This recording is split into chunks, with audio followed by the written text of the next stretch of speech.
Through my dreams and my old team ran too far. Posted up with the damn. Welcome back to Angelo's World. Welcome back to my world. Today we're going to be reacting to the dark side of steroids in WWE with what they don't tell you. Complete history explained by Off the Top Rope. Let's check this one out, you guys. Let's see what's going on, man. Let's try and get this video to 200 likes. I know we can do it. Let's get this video to 200 likes. Smash that like button. And let's get into it, man.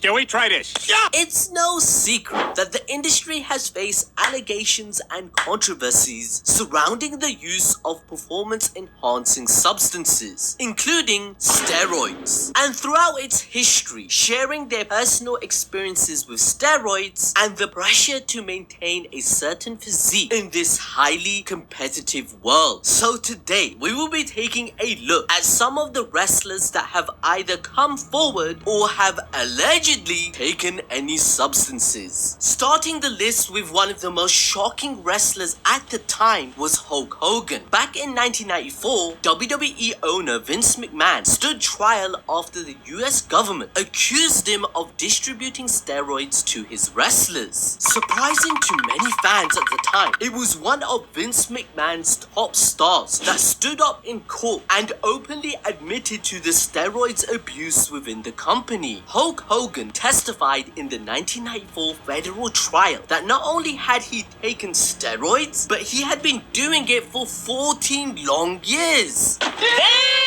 Even going to say, when the steroid orders arrived at WWE headquarters, he would pick them up along with my paycheck, fan mail, or whatever. When I got into business, the guys were huge, larger than life, and the steroids were illegal at the time. Considering his position within the company and being the face of WWE at the time, you can somewhat understand the pressure he was under. And the same can be said for another top star at the time, arguably one of WWE's biggest stars of the late 1980s and early 1990s, partly due to his amazing physique, the Ultimate Warrior. He was on top of his game, even managing to capture the WWE title against Hogan at WrestleMania 6 to become the first ever champion to hold both WWE and the Intercontinental Championship. But like Hogan, the pressure and culture of the business gets to you. When thousands of fans are screaming out your name week in, week out, it can mess with one's mind. In the end, the Ultimate Warrior was let go by WWE in 1992. At a time, the government was investigating them for drug use. Vince McMahon stated that the Warrior's experimentation with growth hormones was the reason he was let go. However, Warrior in many interviews and court exposed the WWE, stating the following. I think steroid thing, talking about it is a catch-22, so I won't even go there with it. I think there's a certain level that athletes reach where they have to make a conscious decision as a mature adult whether they're going to play by the rules it will take to be the best in the world. And whilst many consider the early 80s and 90s the peak of when the steroid abuse had been going on in WWE, you would be mistaken. While the trial did eventually stop the rampant abuse of roids, WWE stopped supplying it to their wrestlers. This subsequently just ended the era of horsemen and brought forward a new generation of wrestlers like Shawn Michaels and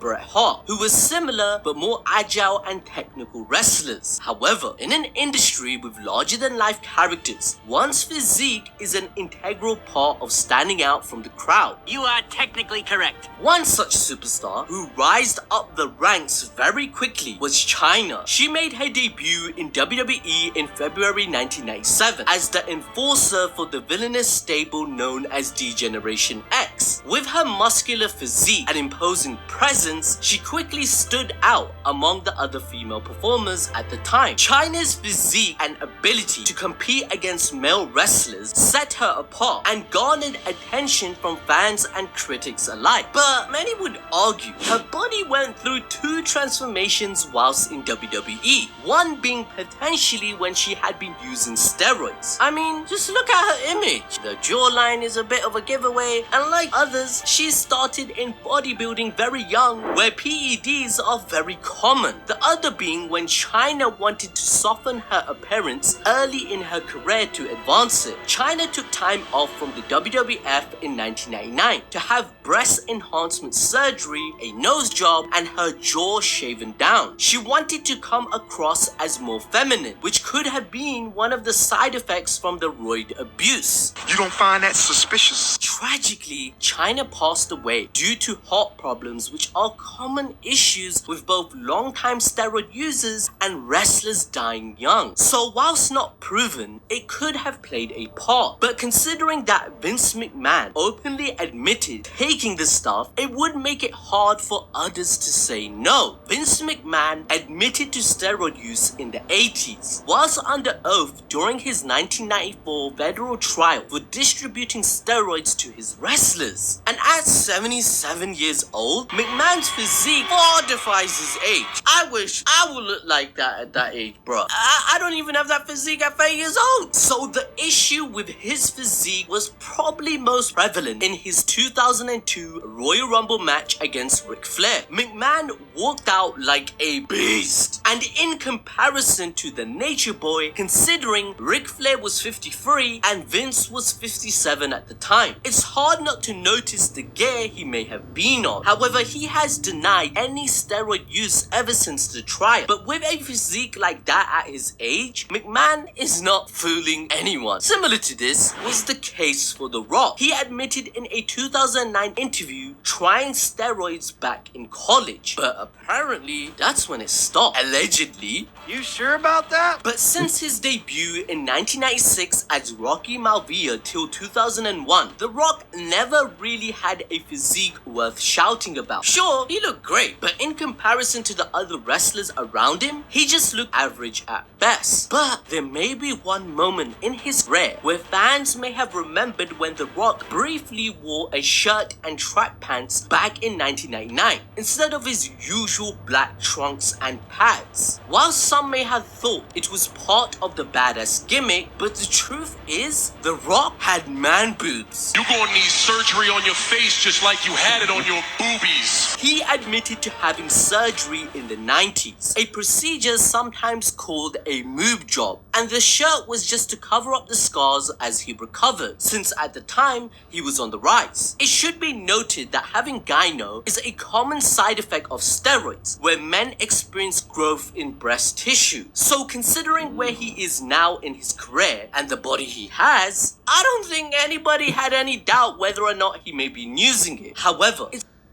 Bro, that's crazy. So John Cena was dead ass serious when he said that line, bro. Damn. Damn.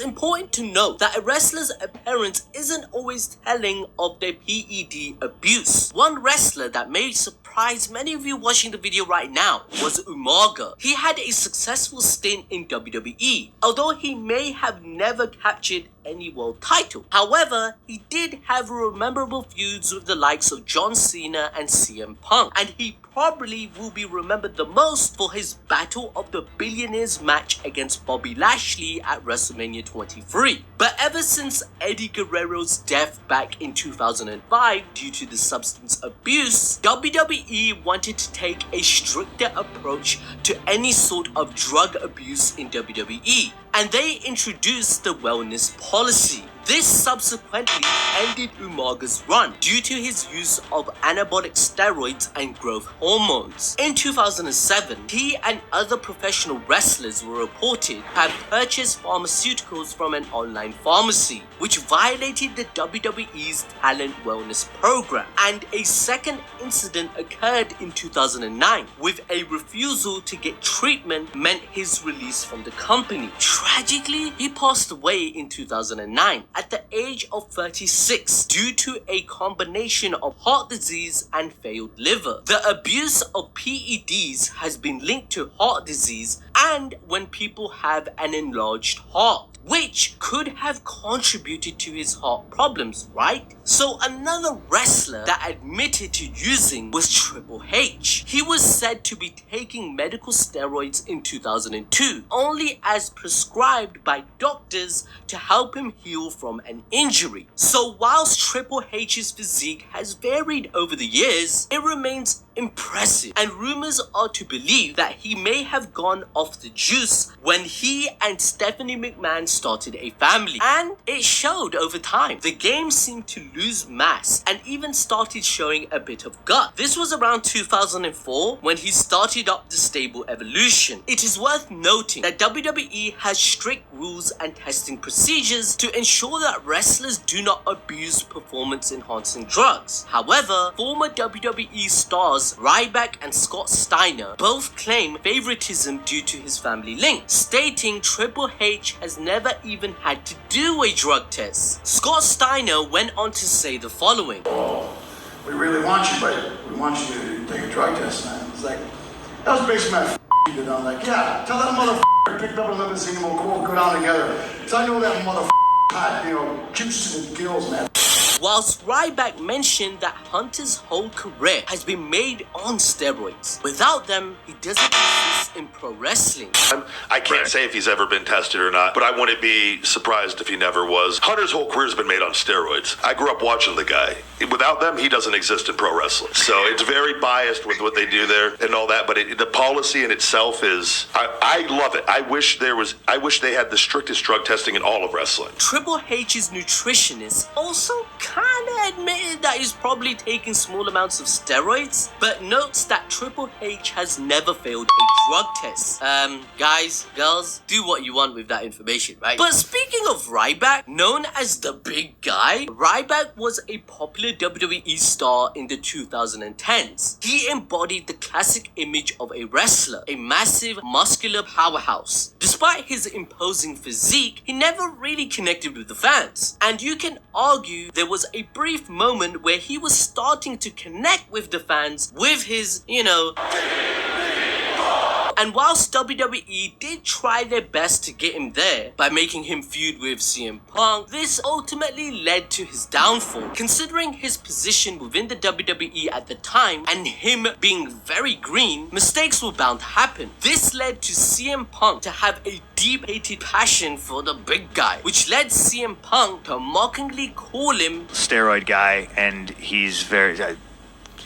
I call it like I see it. Surprisingly, Ryback confessed to using steroids. Ryback's association with PEDs began even before his wrestling career. This was at the age of 19, when a bodybuilder introduced him to that world. From then on, Ryback believed that PEDs were necessary for success in professional wrestling. So, guys, what are you gonna do? I would know that he has gone on to say he has stopped using it though. But the trend of bodybuilders turning into professional wrestlers and continuing to use the juice doesn't seem to have gone away in recent times. In a hilarious turn of events, Braun Strowman's colossal size has led many to wonder if he's been hitting the steroid jackpot ever since his WWE debut in 2015. The speculation reached new heights in October 2020 when Strowman shared a picture on his Instagram story featuring a syringe hanging out near his bathroom sink. Bro, you can't make this up. I knew it! But fear not, for Strowman quickly pulled a disappearing act on the photo and offered an explanation. He claimed that the syringe was simply a companion to his daily B12 shots. And if you thought things couldn't get any funnier, The Undertaker himself came to Strowman's defense in an interview with Joe Rogan, whilst,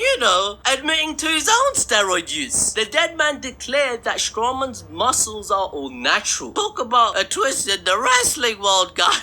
I'm kidding. And finally, many people, including former WWE wrestlers, fans, and even bodybuilders, have jokingly suggested that Jinder Mahal must have used steroids to gain such impressive muscle growth and definition upon his return to the company in 2016. But even when Mahal didn't get much screen time on TV, he managed to secure a title shot by winning a match to become the #1 contender. And in a hilarious turn of events, with some assistance from the Singh brothers, Jinder Mahal defeated Orton and became the WWE champion by distracting Orton near the end of the match. Many speculated this was due to the expansion plan WWE had in India, whilst others believed Vince just loved the body transformation and couldn't get enough of it. However, Jinder Mahal was playfully defending himself using steroids, claiming that his success is solely the result of his dedicated workout routine and commitment to a healthy diet. In fact, Mahal proudly proclaims that he has never once failed a drug test throughout his wrestling career. But come on guys, let's look at the side effects. Let's see if he has any of them. Okay, he has a spotty back, bulging veins, and I believe it's safe to say he may have been on something, as these are common side effects, right? So until that day comes, all the speculations surrounding him can only be seen as good-natured banter. I love all these guys, and we're just doing these videos for fun. With roids, you still have to have a killer workout to have the correct diet. We're not discrediting their hard work. All of these guys are amazing, right? So make sure to like and subscribe. Watch our previous video regarding banned moments in WWE that can never air again.